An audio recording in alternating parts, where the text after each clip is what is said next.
रात को हमें खबर मिली कि रोड एक्सीडेंट हुआ है, लेकिन बाद में पता चला है कि पुलिस वालों ने सिर्फ इसलिए उन्हें अपनी जिप्सी में नहीं डाला कि उनकी जिप्सी गंदी ना हो जाए। जानबूझकर उनके स्ट्रेचर को बंद कमरे में वहां डाला गया है ताकि आधे पौने घंटे में खुद ही सांस खत्म हो जाएगी। शर्म करो, छोटे बच्चे थे उसके, किसी का बेटा था। लेकिन याद रखना, ऊपर वाले की अंधेर है, अंधेर नहीं है। आपका भी बेटा कभी गुजरेगा, जैसे आज हम तड़प रहे हैं ना, वो भी तड़पेगा। उसने अपने बाप की चिता को आग दी है और आप विश्वास नहीं मानोगे, वो अपने पापा के बिना सोता भी नहीं है। वो 7 साल की बच्ची कौन थी? उसके बारे में हकीकत बताए तो अभी तक कुछ पता नहीं लगा। फरिश्ता थी जो बचाने की कोशिश कर रही थी। और उस बच्ची ने बंटी जी का सर अपनी गोद में रखकर उनके चेहरे से ब्लड को अपने कपड़ों से साफ किया है। वीडियो में क्लियर है कि वो लड़की खून से लथपथ हो गई थी और वो लड़की चिल्ला रही थी। पानी भी पिलाया है बंटी जी को उसने, वीडियो में साफ है। गाड़ी पर एडवोकेट का जैसे स्टिकर देखा गया है, तभी पुलिस वालों ने मना कर दिया है कि इस केस को हम नहीं देखेंगे, जो होता है होने दो, क्योंकि जाहिर सी बात है उनकी जेब भरी गई है काफी। जिसने मारा है हिमांशु, भाई हिमांशु, क्या मिल गया तुझे? तेरी गाड़ी भाई थी, बोल रहे हो? तेरा शराब था, तूने शराब पी, तेरी गाड़ी थी। भाई तू बैठ जाता अपना कहीं, अपनी गाड़ी में ही सो जाता, जब उतर जाती तब घर चला जाता।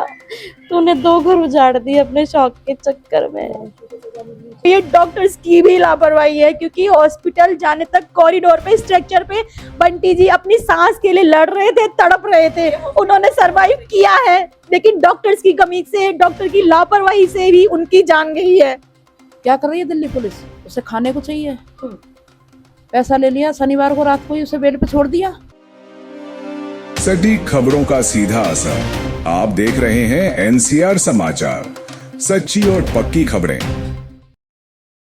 नमस्कार, मैं साहिबा और आप सभी का स्वागत है एनसीआर समाचार में। देखिए, इस वक्त मैं मौजूद हूँ दिल्ली के करावल नगर प्रेम विहार में।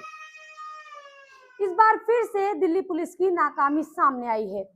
आपने एक केस देखा होगा कुछ महीनों पहले कि 3 दोस्त करनाल से घर वापसी आ रहे थे और तीनों का भयानक एक्सीडेंट हो जाता है, जिसमें से एक व्यक्ति की जान बची हुई थी। वो तड़प रहा था, लेकिन दिल्ली पुलिस देखती रही खड़े होकर।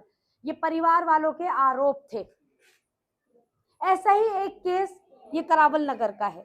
2 दोस्त आईपीएल मैच देख कर आ रहे थे। ये खबर आप पहले भी देख चुके होंगे, लेकिन जो नई नई चीजें सामने आ रही हैं वो मैं आपको दिखा रही हूँ। जब वो दोनों मैच देखकर आए तो भजनपुरा से नीचे जो फ्लाईओवर उतरता है, वहां पर परिवार का कहना है कि एक एडवोकेट के बेटे ने टक्कर मार दी। उसके बाद रोहित की ऑन द स्पॉट मौत हो गई, पर बंटी की जान थी, शरीर में जान थी। वो सरवाइव कर रहा था, अपने आप से लड़ रहा था, जिंदगी और मौत के बीच जूझ रहा था। शायद उसको बचाया जा सकता था, लेकिन आज परिवार का कहना है कि पुलिस ने सिर्फ इसलिए बंटी को गाड़ी में नहीं डाला कि कहीं गाड़ी गंदी ना हो जाए। और जब एडवोकेट की गाड़ी देखी दिल्ली पुलिस ने, तो पैन का ढक्कन वापस लगा दिया। एक 7 साल की बच्ची चिल्ला रही थी, बोल रही थी कि पापा मम्मी, इनमें जान है, इन्हें लेकर चलते हैं। एक अनजान बच्ची। मैं परिवार से बात करना चाहूंगी कि क्या सब हुआ था। आप कौन हैं? जी, मैं बंटी जी का साला हूँ। रात को हमें खबर मिली कि रोड एक्सीडेंट हुआ है, जिसमें कि दोनों दोस्त थे, बंटी और रोहित। ये आईपीएल का मैच देखकर वापसी आ रहे थे। 9:30 बजे करीब मेरी वीडियो कॉल पर उनसे बात हुई थी, जब वो स्टेडियम में थे। लेकिन जब हॉस्पिटल की खबर आई तो खबर दुखद थी, लेकिन बाद में पता चला है कि पुलिस वालों ने सिर्फ इसलिए उन्हें अपनी जिप्सी में नहीं डाला कि उनकी जिप्सी गंदी ना हो जाए। क्या एक जिंदगी से ज्यादा जिप्सी की परवाह थी दिल्ली पुलिस को? ये सवाल जो हम मौके के पुलिस वाले थे उनसे होना चाहिए कि जो जिंदगी बचाई जा सकती थी उन्होंने उनको क्यों नहीं बचाया। एक जिंदगी बचाई जा सकती थी। एक जिंदगी जिसके रोड पे जो लोग खड़े थे वो भी कह रहे थे कि इनको ले जाओ, लेकिन पुलिस वाले नहीं लेके गए। उन्होंने बाहर खड़े होकर सिर्फ तमाशा देखते रहे। 7 साल की बच्ची जो बोल रही थी, वो किसकी बच्ची थी? एक अनजान बच्ची थी जी, उसका हमें भी नहीं पता कि वो रोड चलती थी अड़ोस पड़ोस की कहीं की थी, लेकिन उसने बोला कि इनमें जाना है, इनको हॉस्पिटल ले जाओ, लेकिन वो नहीं लेके गए। इसमें जो बंटी जी के दोस्त है रोहित, जो एक्सपायर हो गए थे, उनकी वाइफ जो बोलने की हालत में नहीं थी, अब वो 2 दिन बाद होश में आई है, तो उसने बताया है कि बंटी जी हॉस्पिटल पहुंचने तक होश में थे, लेकिन उनको इलाज नहीं दिया गया। और जब उसने बोला कि मैं इनको प्राइवेट इलाज के लिए ले जाऊंगी, तो उसको धक्के मार के बाहर निकाल दिया हॉस्पिटल से। अपने पति की जान चली गई थी, उसके बाद भी पति के दोस्त को बचाने की कोशिश की। बिल्कुल, ये दोनों बहुत भाइयों की तरह थे, दोस्त नहीं थे, भाइयों की तरह थे। साथ आना जाना, घूमना फिरना, बैट बॉल साथ खेलते थे। वो जेठ मानती थी बंटी जी को। सोचा एक घर का चिराग बुझ गया है, दूसरा तो बच जाएगा। अगर बंटी जी बच जाते तो दोनों घर से चल जाते। अब ये दोनों घरों में जरा जरा से बच्चे, इनको कौन देखेगा? उन्होंने सोचा ये बच जाएंगे, ये पालेंगे मेरे बच्चों आप बंटी जी की कौन है? को। मैं उनकी सलेज लगती हूँ। क्या कहना चाहेंगी जिस तरीके से दिल्ली पुलिस पर आप लोग आरोप लगा रहे हैं? मैं यही कहना चाहती हूँ, अगर वो बचाना चाहते तो बच सकते थे। एक इंसान के पीछे पूरा परिवार था। आज वो परिवार बिखर गया है, उनके बिना सब कुछ खत्म हो गया। अगर वो चाहते तो सब कुछ हो सकता था। उन्होंने दिल्ली पुलिस पर आप लगातार आरोप लगा रहे हैं। हाँ जी, उन्होंने बिल्कुल कोशिश नहीं करी, किसी ने भी कोशिश नहीं। फ्लिपकार्ट वाले लड़के थे, उन्होंने कहा था कि इन्हें ले जाओ, इनके अंदर सांस है, वो नहीं लेके गए। अगर वो कोशिश करते, उन्होंने जबरदस्ती, फ्लिपकार्ट वालों ने पुलिस जिप्सी में डाले हैं उन दोनों को, बॉडी मतलब उन दोनों को डाला था, मेरे नंदोई को, जो भैया थे रोहित भैया, दोनों को लिटाया था कि आप लेके जाओ अभी के अभी। तब जाके जबरदस्ती लेके गए। पुलिस वाले राजी नहीं थे कि हम नहीं ले जाएंगे, गाड़ी गंदी हो जाएगी, एम्बुलेंस आएगी वही लेके जाएगी। ये वर्ड थे दिल्ली पुलिस। हाँ, एम्बुलेंस आएगी तभी जाएगी। उन्होंने कोई 1-1.5 घंटा पड़ी रही है वहीं पे, सब दोनों पड़े रहे, किसी ने नहीं मदद करी। देखिए, मैं बंटी जी की वाइफ से बात करना चाहूंगी। उनकी हालत तो बहुत खराब है, आप साफ तौर पर दिखाई देख रहे होंगे। छोटे छोटे मासूम बच्चे हैं, जिस तरीके से पत्नी की जो हालत है, लेकिन जो बातें दिल्ली पुलिस की निकल कर आ रही हैं वो बहुत दुखद है कि अगर वो चाहते तो किसी एक को बचा सकते थे, बंटी जी को बचा सकते थे। हाँ, बच जाते। बचने को तो वो दोनों ही बच जाते अगर इस तरीके से वो आरोपी टक्कर ना मारते थे। बच जाते, वो बच जाते। वो वहाँ तड़प रहे हैं, जो कह रहे हैं पहले कागज बनेंगे, वेरिफिकेशन होगा, जब होगा इलाज। अरे आपका वेरिफिकेशन क्या मेरे पति की जान से बढ़कर है? वेरिफिकेशन तो हो जाता। आपको किस चीज की चिंता थी? अपनी गाड़ी की, अपनी वर्दी की? मैं धोती, मैं सब धो के देती, आपको गाड़ी भी धो के देती, वर्दी, जूते वूते सब धो के देती, पर मेरा पति तो बचा लेते। वो वहां सांसें ले रहे हैं, आप वकील को बचाने में लगे पड़े हैं। अरे मेरे पति मर रहा है, आप उसे बचा लो, उसकी सांसें है, वो जिंदा है, बचा लो, ऑक्सीजन लगा दो, एम्बुलेंस बुला लो। इतनी देर वहां पड़े रहे, एम्बुलेंस भी नहीं आई। क्यों नहीं आई एम्बुलेंस? क्यों नहीं बचाया मेरे पति को? तुम्हारे कागज जरूरी, मेरा पति जरूरी। तुम्हारे कागज तो बनते रहते, बन ही जाते तुम्हारे कागज। मेरा पति तो बच जाता, मेरे बच्चों का भाव तो बच जाता। मैं क्या करूंगी इन बच्चों के इलाज? अब कहाँ जाऊं, क्या करूं, कैसे करूं, मैं क्या करूं? मेरे बच्चे छोटे छोटे हैं। मेरा 8 साल का बच्चा, जिसे कुछ पता नहीं, अपने पिता को आंख दे रहा है। एक बच्चा जिसे अपने बाप का चेहरा भी ढंग से याद नहीं है। मैं कहाँ जाऊंगी, क्या करूंगी? क्यों नहीं खिलाफ एक्शन लिया? क्यों उसको छुपा रहे हो भाई? तुम्हारा कौन सा घर को लगता है वो वकील तुम्हारा क्या है? तुम उसको इतना क्यों बचा रहे हो? क्या है तुम्हारा रिश्ता उस वकील से? क्यों बचा रहे हो? मेरे को दिल्ली पुलिस भरोसा नहीं है, अब नहीं है। कैसे पता कि दिल्ली पुलिस उस वकील को बचा रही है? जब मेरा पति जमीन पे पड़ा है, सांसें ले रहा है, लेकिन तुम वकील को बचा रहे हो। क्यों बचा रहे हो? मेरे पति को उठाओ, एम्बुलेंस बुलाओ, लेके जाओ। और दबाव भी पड़ रहे हैं आपके ऊपर उधर से वकील की तरफ से? पढ़ रहे, वो कह रहे कर लो जो करना है, मैं वकील, मेरा बाप वकील, कर लो जो करना है। और वो भी गया शनिवार की रात, उसे बेल दे दी। क्यों दे दी भाई बेल? उसने मेरा सुहाग खाया है। मेरे देवता जैसे उस बेटे को खा गया। मुझे भाभी कहते कहते नहीं थकता था। इतना हंसी मजाक मेरे साथ वो बच्चा रहता था, उसके बच्चों को मैंने अपनी गोद में खिलाया है। क्या कहूँ मैं, क्या बोलूँ, क्या करूँ? क्यों क्यों बचा रहा उसे? क्या मिल गया उसको? पुलिस वाले को, वो ऑन ड्यूटी पुलिस वाले को क्या मिल गया जो उस वकील को बचाने लगे, पर मेरे पति को उसने अस्पताल नहीं भेजा, और भेजा भी तो कहाँ, जहाँ पर ऑक्सीजन की सुविधा नहीं है, दवाइयाँ नहीं है, कुछ नहीं है। वो लड़की जैसे जैसे होश में आती है वो वैसे ही बता देती है। बता रही थी वो लड़की, कह रही थी दीदी मैं गई, स्ट्रेचर पे पड़े हुए थे भैया, और भैया की सांसें तेज तेज चल रही थी, और जब भी उन्हें कोई इलाज नहीं दिया गया, और जब मैंने कहा मेरे जेठ है मैं ले जाती हूँ प्राइवेट करवा लूंगी भैया, कह रहे धक्का मार के मुझे अस्पताल से ही बाहर निकाल दिया और गेट बंद कर लिया, और अंदर दूसरे गेट में उनकी स्ट्रेचर डाल दिया। कोई ऑक्सीजन नहीं, कोई दवाई नहीं, कोई कार्रवाई नहीं, कुछ नहीं। वकील ने क्या दे दिया?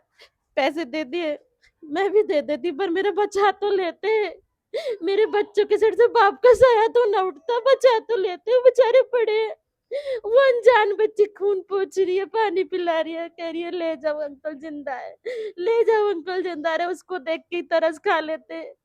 अरे पुलिस वालों ये बता दो, अगर मैं तुम्हारी बहन या बेटी होती तो तुम मेरे साथ भी यही करते? तुम्हारी खुद की बेटी का पति सड़क पर पड़ा तो पहले तुम कागज बनाते या एम्बुलेंस बुला के ले जाते उसे? ये बता दो बस। मेरे पति बेचारे वहां पड़े रहे, और यूं कह रहा है कि पहले इन्होंने मेरे, अरे वो तेरे को क्यों मारेंगे भाई? तू है कौन? तू लगता कौन है? तू क्या है उनके आगे? ये बात क्या कही आपने कि पहले किसने क्या मारा? वो वकील यूं कह रहा है कि पहले इन्होंने मारा है, पहले उन्होंने टक्कर मारी है तो पहले उन्होंने मारा, कह रहे पहले इन्होंने मेरे साथ मारपीट करी है, फिर मैंने मारा है। मतलब मारपीट की है तो जान से मार देगा? उसे लाइसेंस दे दिया ना उसके बाप ने, कह दिया होगा कि बेटा तेरा बाप वकील खड़ा है तेरे पीछे, कर ले जो करना है। दिल्ली पुलिस साथ है तेरे? बिल्कुल दिल्ली पुलिस आते, दिल्ली पुलिस मेरी जेब में है, कहते थे ना दिल्ली पुलिस मेरी जेब में है। नोटों से मुंह भर दिया होगा उसका। कि चलती है हमारी, ऐसे बोला है उनके पिताजी ने, वकील साहब जो हैं, कि चलती है हमारी। बच्चा है बंटी का। ये देखो, ये- ये हेमंत का बेटा है, इसको पता भी नहीं है अभी कि बाप क्या होता है। एक 8 साल के बेटे ने अपने बाप की चिता को आग दिया और आज अस्थियां बहाने गया है। तूने तो अपना बेटा बचा लिया होगा वकील, लेकिन कभी तो मरेगा तेरा बेटा भी। तुझे भी एहसास होना चाहिए कि जब जवान बेटा जाता है ना, बच्चों के सर से बाप का साया उठता है तो कैसा लगता है।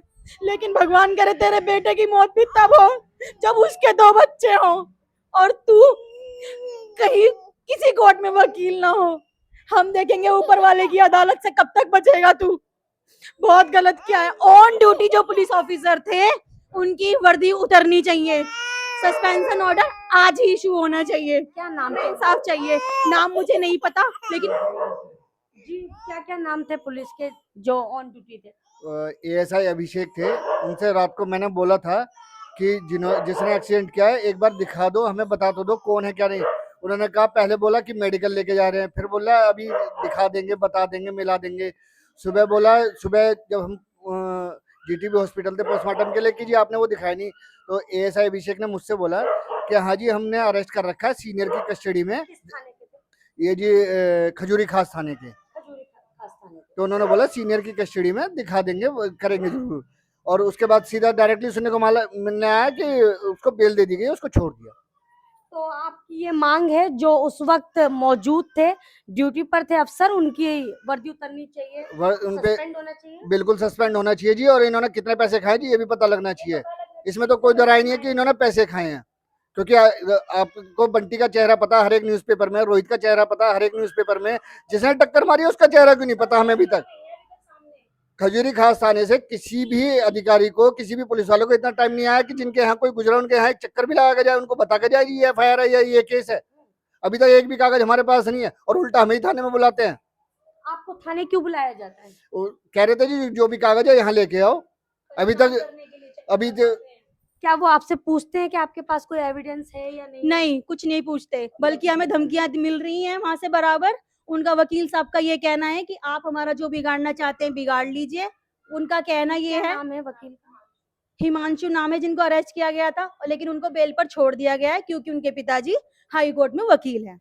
आपने एक केस ऐसा और भी देखा होगा, अभी कुछ महीने पहले का है, जहां उत्तम नगर में एक महिला तड़प रही थी और आज भी तड़प रही है।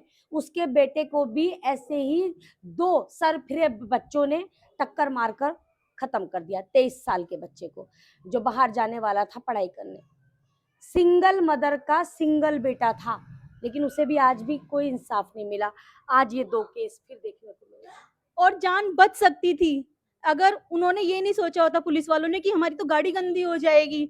अगर आप हॉस्पिटल टाइम से ले जाते और डॉक्टर टाइम से ट्रीटमेंट करते तो आज एक इंसान तो बच सकता था। चलो एक की डेथ ऑन द स्पॉट हो गई थी, हम मान रहे हैं, तो 2 घरों को हम संभाल मान सकते रहे हैं, तो वो अकेले तो संभाल लेते। इनके छोटे छोटे बच्चे अभी कहाँ जाएंगे? माँ बाप तो बुजुर्ग हैं, माँ बाप के बस की तो अब कुछ है नहीं। मैं आपसे एक सवाल करना चाहती हूँ। जैसे कि अभी मैडम ने बताया कि वकील ने ये बयान दिया है कि पहले मेरे साथ मारपीट की उन दोनों ने। मारपीट की, तो क्या इसका मतलब है कि आप किसी की जान ले सकते हैं? ये आपको अधिकार किसने दिया है? किसने दिया है? जाहिर सी बात है हाई कोर्ट ने अधिकार दिया है ना, क्योंकि उनके पिताजी वकील हैं, तो वो कुछ भी कर सकते हैं। उन्होंने कोर्ट खरीद लिया होगा ना, औकात होगी उनकी खरीदने की, लेकिन अभी इतनी औकात नहीं है कि किसी की जान भी खरीद सके या हमें खरीद सके। हम मरते दम तक लड़ेंगे, और जब तक उनके बेटे को सजा नहीं मिलेगी हम चुप नहीं बैठेंगे। वकील होंगे, कोर्ट में होंगे, हमारे लिए नहीं है। कब तक लड़ेंगी आप? जब लग तक रहा है सांस कि है। आपकी तरफ से आपको लग रहा है कि दिल्ली पुलिस ने पैसे खा लिए, आप लोगों के आरोप है। आप कह रहे हैं कि दिल्ली पुलिस साथ नहीं दे रही है, तो क्या लग रहा है कि आप इस लड़ाई में जीत पाएंगे? क्योंकि सबसे बड़ी स्ट्रॉन्ग अगर ताकत है तो वो दिल्ली पुलिस थी, जो कि आपका साथ नहीं दे रही है। दिल्ली पुलिस हमारा साथ नहीं दे रही है, ये हमें बहुत अच्छी तरह पता है, और डॉक्टर्स ने भी नहीं ध्यान दिया है। लापरवाही दोनों की ही है, अकेले पुलिस वालों की नहीं है, उन डॉक्टर्स की भी है। हॉस्पिटल का नाम जग परवेश, ये खजूरी खास के पास जो हॉस्पिटल बताया जा रहा है, शास्त्री पार्क में, वहां पर ले जाया गया है, जहां पर कोई कार्रवाई नहीं हुई है। और रोहित की वाइफ ने हाथ जोड़कर डॉक्टर से और पुलिस वालों से कहा है कि प्लीज इनमें सांस है, इनको तो बचाओ, कम से कम इनको तो दवाई गोली करो। तो उन्हें धक्का मारकर दरवाजे से बाहर, क्योंकि वो अकेली थी, पुलिस वालों के सामने कुछ नहीं कर सकती थी अकेली, क्योंकि उसका भी हस्बैंड डेथ हुई है, उसमें इतनी हिम्मत नहीं थी, लेकिन फिर भी वो जाकर बोला है उसने, तो उसे धक्का मारकर हॉस्पिटल के गेट से बाहर भगाया है। मैं आपको बताती हूँ उसकी वजह की, उसे बाहर धक्का मार के क्यों भगाया गया है। अगर हेमंत जी जिंदा बच जाते तो गवाही दे देते उसके खिलाफ। जानबूझकर उनके स्ट्रेचर को बंद कमरे में वहां डाला गया है, ताकि आधे पौने घंटे में खुद ही सांस खत्म हो जाएगी। शर्म करो, छोटे बच्चे थे उसके, किसी का बेटा था, लेकिन याद रखना ऊपर वाले की अंधेर है, अंधेर नहीं है। आपका भी बेटा कभी गुजरेगा, जैसे आज हम तड़प रहे हैं ना, वो भी तड़पेगा, कभी चैन से नहीं रहेगा। वो बहुत गलत किया है, और हमें पुलिस वालों के खिलाफ नहीं, हमें ऑन द ड्यूटी जो डॉक्टर्स थे ना, उनके खिलाफ भी एक्शन चाहिए। क्यों बने हैं डॉक्टर? देखो हम इतने बड़े हो गए, हमने आज तक यही सुना है कि डॉक्टर भगवान के बाद कोई दूसरा अगर है तो डॉक्टर। हम अभी भी ये मानते थे, लेकिन अब हम नहीं मानते। अगर पुलिस वालों ने लापरवाही की है, लेकिन हॉस्पिटल जाने तक सांस थी, तो एटलीस्ट डॉक्टर तो कोशिश कर सकते थे, लेकिन उन्होंने भी कुछ कोशिश नहीं की है। बॉडी को साइड में वहां कॉर्नर में फेंक दिया है कि ताकि 15-20 मिनट में ही अपने आप खून बहने की वजह से डेथ हो जाएगी, तो हम डेथ घोषित कर देंगे। वो इसीलिए किया गया है ताकि अगर एक तो मर गया, अगर ये जिंदा बचाना तो कहीं गवाही ना दे दे। क्या इतना पत्थर दिल हो सकता है डॉक्टर का, दिल्ली पुलिस का, कि सिर्फ गवाही छुपाने के लिए उसको कोने में डाल दिया? ये नहीं सोचा कि आज अगर इसकी डेथ हो जाती है तो इसके पीछे कितने लोग अनाथ हो जाएंगे? अगर वो लोग ये बात सोचते तो ऐसा करते ही क्यों? लेकिन अगर हमें ऐसा पता होता तो हम ही चले जाते कुछ करने। हमें भी कुछ नहीं पता, हमें जब तक सब काम हो गया, हमें मॉर्निंग में सब कुछ पता चला है। ये परिवार किस तरीके से तड़प रहा है साफ तौर पर दिखाई दे रहा है। इस परिवार के दिल में एक आग लगी है, और ये सोच रहे हैं काश वो समय वापस आ जाए और हमें थोड़ी देर पहले भी पता लग जाए तो हम कुछ कर सके, या फिर जिन लोगों की वजह से हमारे घर का चिराग बुझा है उसका मुंह नोच ले, उसको भी वो सजा दे। ऐसा आज ये परिवार तड़प कर बोल रहा है। मैं माँ से बात करना चाहूंगी। हंस रहे थे, अंदर मजाक उड़ा रहे थे पुलिस वाले। जब प्रीति ने बोला था कि ये मेरे जेठ हैं, मुझे इन्हें ले जाने दो, मैं प्राइवेट इलाज कराऊंगी इनका, उसमें धक्का लगाने के बाद में ना दोनों पुलिस वाले हंस रहे थे वहां पर खड़े होकर। पोस्टमार्टम के लिए कैसे लेकर चले गए मेरे बेटे को वहां पे जीटीबी, उससे पहले भी तो लेके जा सकते थे। अगर मेरा बेटा बच जाता तो मेरे बच्चे अनाथ नहीं होते। छोटे छोटे बच्चे हैं, कौन देखभाल करेगा इनकी? हम बुढ़ापे में देखभाल करेंगे? हमें इसका इंसाफ चाहिए। अगर उसके बेटे पे या उसके दामाद पे किसी पे भी गुजरेगी ना, जब उसकी आग लगेगी, जब उसे पता लगेगी। अभी तो पैसे के ऊपर कूद रहा है ना। इतना गुस्सा कि किसी को मौत के घाट उतार दिया, मौत और के घाट सामने उतार से ये बात कबूल भी कर रहे कबूल भी हैं, कर उसके रहा है। बाद भी दिल्ली पुलिस खामोश है। खामोश है। क्या कर रही है दिल्ली पुलिस? उसे खाने को चाहिए। पैसा ले लिया, शनिवार को रात को ही उसे बेल पे छोड़ दिया। सीसीटीवी फुटेज हाथ लगे आप लोगों की? अभी तो एक्सीडेंट के सीसीटीवी फुटेज हमें मिले हैं, जो व्हाट्सएप पर ग्रुप के थ्रू हमें मिले हैं, और अभी इंस्टाग्राम पर भी पोस्ट हुई है। मैं वैसे तो मैंने आज ही देखा है, लेकिन उसमें साफ तौर पर दिखाया जा रहा है। मेरा मेन क्वेश्चन ये है कि अगर उस वीडियो में ऑल ओवर जो वीडियो जितनी पोस्ट जा रही हैं इंस्टाग्राम पे, न्यूज़ चैनल पे, तो बंटी जी की फोटोज हैं और रोहित शर्मा की फोटोज हैं, लेकिन जो मेन पकड़ा गया था हिमांशु, उनकी कोई फोटो अभी तक सामने नहीं आई है। पुलिस वाले क्यों छुपा रहे हैं उसका फेस, क्यों नहीं दिखा रहे हैं उसका फेस? एक रात तो रखा था ना, अरेस्ट तो किया था ना आपने, आपको सब कुछ पता है। एफआईआर दर्ज हुई है प्रॉपर, ना किसी पुलिस वाले का चेहरा सामने आया है और ना उस आरोपी का चेहरा इन्होंने सामने आने दिया है। जानबूझकर दबाव डाला गया है इस केस पर। इन लोगों की फोटो हर जगह आई है, बंटी जी की और रोहित की, लेकिन उस आरोपी का इन्होंने चेहरा, हिमांशु का चेहरा इन्होंने जानबूझकर छुपाया है। आप लोगों के पास भी तस्वीर नहीं है हिमांशु की? जी नहीं, हमारे CCTV में पास जी नहीं हमारे पास सीसीटीवी में वीडियोस में कुछ आया एक्सीडेंट नहीं। होने के समय? नहीं, वहाँ पे इतने तो ले गए पुलिस वाले उन्हें, और गाड़ी पर एडवोकेट का जैसे स्टिकर देखा गया है, तभी पुलिस वालों ने मना कर दिया है कि इस केस को हम नहीं देखेंगे, जो होता है होने दो, क्योंकि जाहिर सी बात है उनकी जेब भरी गई है काफी। लेकिन अगर पैसों की इतनी प्रॉब्लम थी, इतनी तंगी थी आप लोगों को, तो पैसा हमसे ले लेते आके। भाई जितना उस वकील ने नहीं दिया होगा, मैं ये नहीं कह सकती कितना दिया है, लेकिन आप लोगों के हिसाब से उतना तो हम दे ही देते कि हमारे बच्चों की जान बच जाती। दोनों कटोरा लेके भीख मांगो। जब आप किसी की जान के साथ तो मत खेलो। किसी की जान के साथ मत खेलो, कटोरा लेके भीख मांगो, उससे पालो अपने बच्चों को। ये किसके लिए बोल रहे हैं आप? पुलिस वालों के लिए, पुलिस वालों के लिए बोल रही हूँ। ये एक तड़पती माँ है और ये बात कह रही है कटोरा लेके भीख मांग लो। साफ तौर पर दिल्ली पुलिस पर आरोप लगा रही है। आप सोच सकते हैं क्या बीत रही होगी इस परिवार पर, जिनके आंसू फ्राइडे से अब तक सूखे नहीं है। हर समय वो ये सोच रहे हैं कि ऐसा क्यों हुआ। छोटे छोटे बच्चे, उनका क्या होगा? आपने तो अपने बेटे को शायद पैसे देके बचा लिया। आपने देखा है कितना छोटा बच्चा, 8 साल का बच्चा अस्थियां बहाने गया, अभी तक हरिद्वार से आया नहीं है।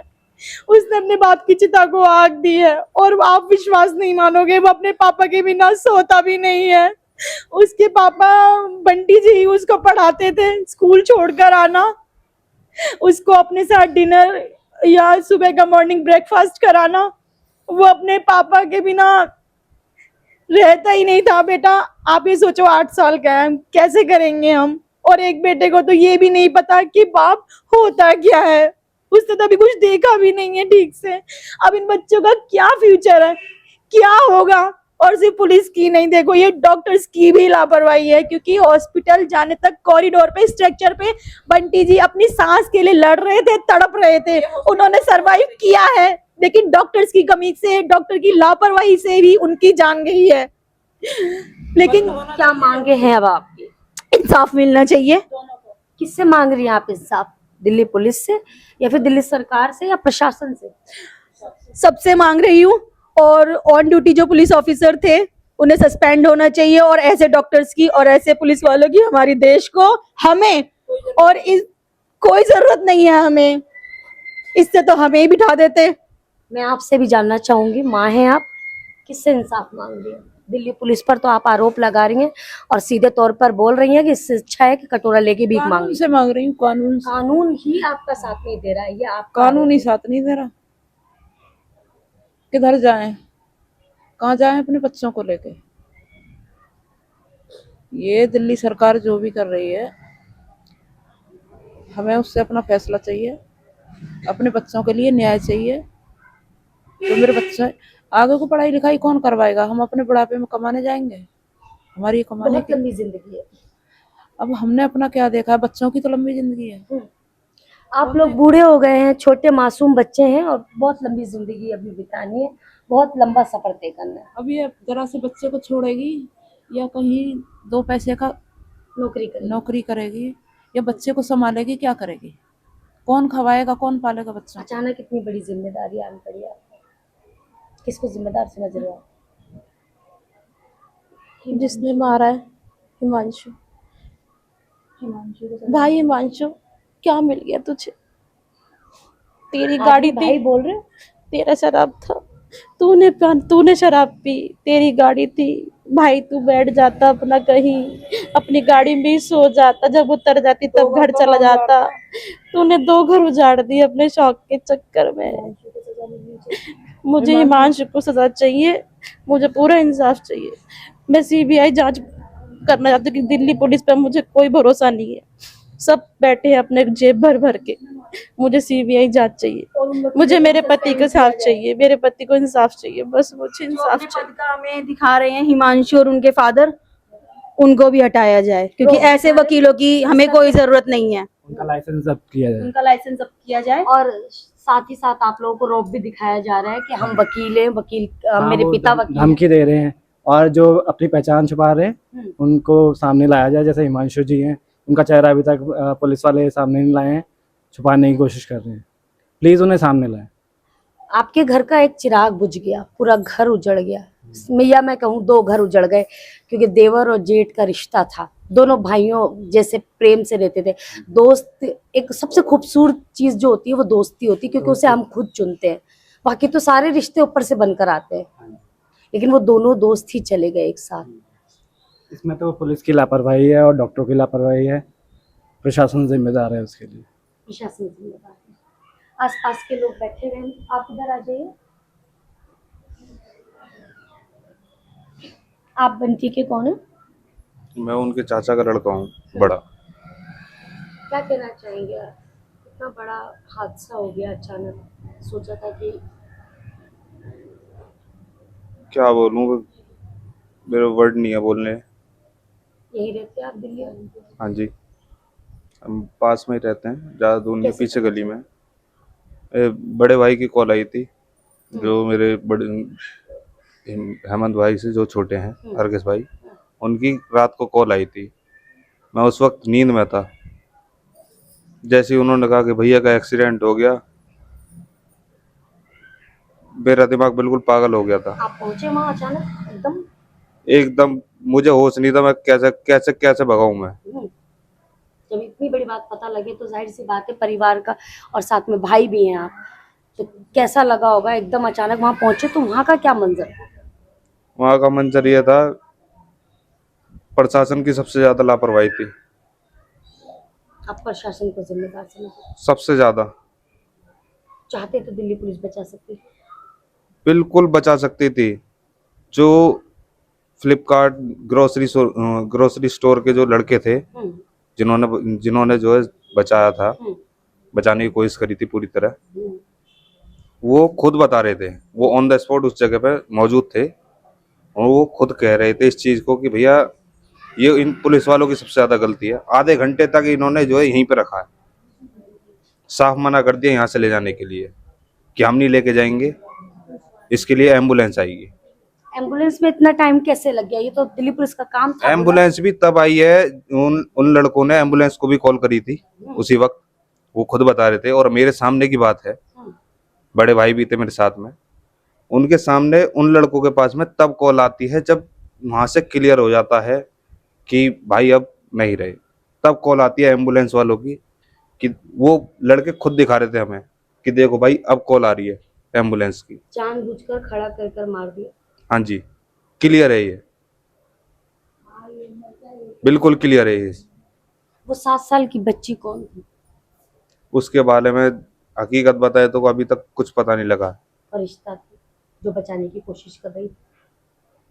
और उसे गाड़ियां रुकती है ना सड़क पर, लोग आते जाते देखते हैं, जो देख के रुक रहे थे वो लोग थे जिन्होंने हेल्प की, और उस बच्ची ने बंटी जी का सर अपनी गोद में रखकर उनके चेहरे से ब्लड को अपने कपड़ों से साफ किया है। वीडियो में क्लियर है कि वो लड़की खून से लथपथ हो गई थी और वो लड़की चिल्ला रही थी। पानी भी पिलाया है बंटी जी को उसने, वीडियो में साफ है, खून साफ करते करते, और वो चिल्ला रही थी कि अंकल पहले इनको ले जाओ, ये अंकल तड़प रहे हैं, इनको ले जाओ। लेकिन किसी ने सुना नहीं है, जानबूझकर ये लापरवाही की गई है। वैसे ट्रॉमा सेंटर में एक रूल भी निकला है हॉस्पिटल्स में, गवर्नमेंट हॉस्पिटल्स में, अगर किसी जख्मी को आप देखो रोड पर तड़पते हुए या कोई एक्सीडेंटल केस है, अगर आप उसको हॉस्पिटल तक पहुंचाते हो तो आपको इनाम भी दिया जाएगा, एक सर्टिफिकेट भी दिया जाता है और काफी इज्जत मिलती है। तो क्या लोगों में अभी तक ये जागरूकता आई नहीं है? अगर आती तो फिर ऐसा होता ही नहीं।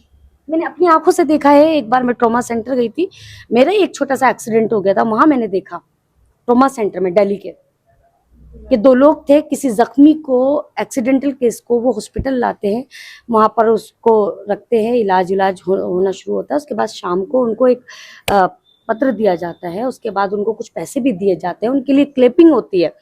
तो क्या ये लोगों को समझ नहीं है? मैं ये लोगों तक बात पहुंचाना चाहती हूँ कि अगर कहीं रोड पर कोई ऐसा एक्सीडेंट देख लें, शायद आपके एक कदम से किसी का घर बच सकता है और आपको इज्जत भी मिलेगी, सम्मान भी मिलेगा और इनाम भी मिलेगा।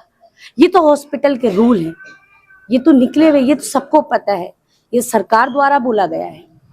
तो आप प्लीज इस पर अमल कीजिए, शायद किसी की जिंदगी बच जाए। वो 7 साल की बच्ची जो अपनी गोद में बंटी को लिटाती है, उसका ब्लड साफ करती है, उसको पानी पिलाती है और सबसे गुहार लगाती है कि ले जाओ, तड़प रहे हैं अंकल। शायद किसी का तो जमीर जागा होता। आज दिल्ली पुलिस का जमीर तो कहीं ना कहीं मर गया है। जहां जाओ वहां दिल्ली पुलिस की इस तरह की बातें सुनने में आती हैं कि दिल्ली पुलिस नाकाम है और दिल्ली पुलिस ने रिश्वत खा ली है, दिल्ली पुलिस हमें धमका रही है, हमको डरा रही है। इस तरह के बयान जो है वो सामने आते हैं। इस खबर में आगे मैं आपको क्या दिखाऊं? आपने रोती हुई पत्नी देख ली, माँ देख ली, बहन देख ली, साला देख लिया, सरेज देख ली, सबको देख लिया, आपने भाई देख लिया किस तरीके से तड़प रहे हैं। आज ये इंसाफ की गुहार लगा रहे हैं। वो कह रहे हैं वो एडवोकेट का बेटा हिमांशु, जिसको 1 दिन के लिए हिरासत में रखा था, उसकी फोटो क्यों नहीं सामने आ रही है? मतलब उसका चेहरा भी सामने ना आए, उसकी बदनामी तक ना हो, और यहाँ 2 घर उजड़ गए। वो साफ तौर पर बता रहा है कि मेरे से मारपीट की थी रोहित ने और बंटी ने। तो क्या मारपीट की सजा ये हो सकती है, किसी को मौत के घाट उतार देना? आसपास कोई थाना नहीं था, 112 पे कॉल की जा सकती थी और बहुत सारे उपाय थे, लेकिन उन सबको छोड़कर आपने तीसरा रास्ता अपनाया, जान से ही मार दिया। ये मैं साफ तौर पर इसलिए कह रही हूँ क्योंकि परिवार का आरोप है। कोई कहानी थी नहीं, कहानी कोई नहीं है, कहानी अब बाद में बनाई गई है। दरअसल वो हिमांशु शराब पीकर गाड़ी चला रहा था और वो लोग बुलेट पे थे। पीछे से गाड़ी ने इतनी तेज, वो नशे की हालत में इतना था, उसको होश ही नहीं था, उसने इतनी तेज गाड़ी चलाई है और बाइक को टक्कर मारी है बुलेट को कि वो काफी दूर जाकर गिरे हैं दोनों और इतना खून बहा है दोनों का। वो लड़का हिमांशु नशे की हालत में गाड़ी चला रहा था और गाड़ी की फोटोज भी हैं। आगे का बम्पर पूरी तरह से डैमेज है और वो गाड़ी अब लाइफ में दोबारा कभी चलने की हालत में नहीं है। इतनी बुरी तरह गाड़ी की बाइक से टक्कर हुई है। फिर वो दोनों जो जमीन पर जख्मी पड़े हैं वो कैसे उसे मार सकते हैं? और उसे इतनी चोट आ गई, पुलिस वाले ने उसको उठाकर दवाई पट्टी करा के और 1-2 घंटे हिरासत का नाटक दिखा के उसको बेल पर तभी की तभी छोड़ दिया है सिर्फ। और पुलिस वालों ने एडवोकेट का स्टिकर गाड़ी पर देखते ही ये सब काम किए हैं, वरना आज बंटी जी और रोहित शायद जिंदा होते। पेन भी रख दिया, पेन भी रख दिया, स्टिकर देखने के साथ ही पेन भी रख दिया। जैसे एडवोकेट का स्टिकर जैसे ही देखा गया है, तुरंत उसके बाद पुलिस वालों ने बस ये सोची समझी चाल है कि किसी तरह हमें बस हिमांशु को बचाना है।